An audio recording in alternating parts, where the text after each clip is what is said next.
Are they an opportunity for big companies to invest in communities, or are they a drain on community resources because of all the tax incentives they get? Will they bring jobs or higher utility bills?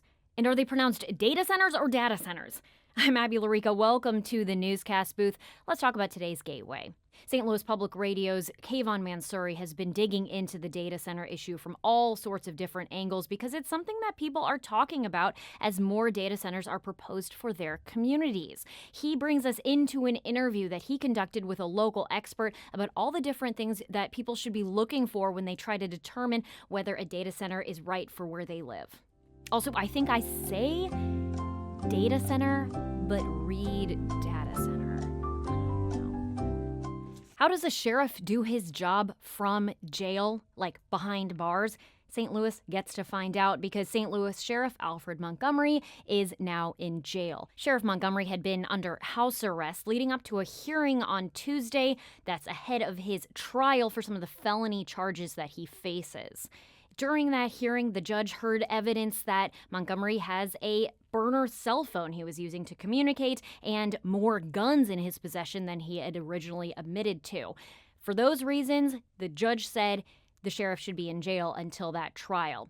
On the gateway, St. Louis Public Radio's Chad Davis with the details on this, and St. Louis Public Radio's Jason Rosenbaum talks to Attorney General Catherine Hanaway about her efforts to get the sheriff removed from office. Finally, the Radiation Exposure Compensation Act was revived and expanded this year. You often hear it called RECA. It's a program that gives payments to people whose health was negatively impacted by the United States government's nuclear testing program.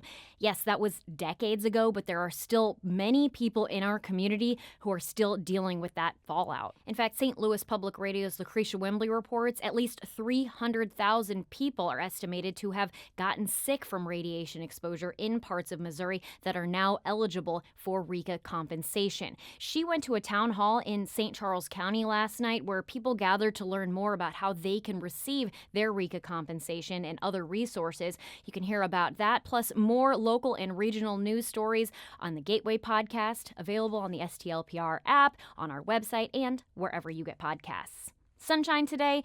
Rain is creeping into the forecast for later this week, so keep watering those mums. See you guys later.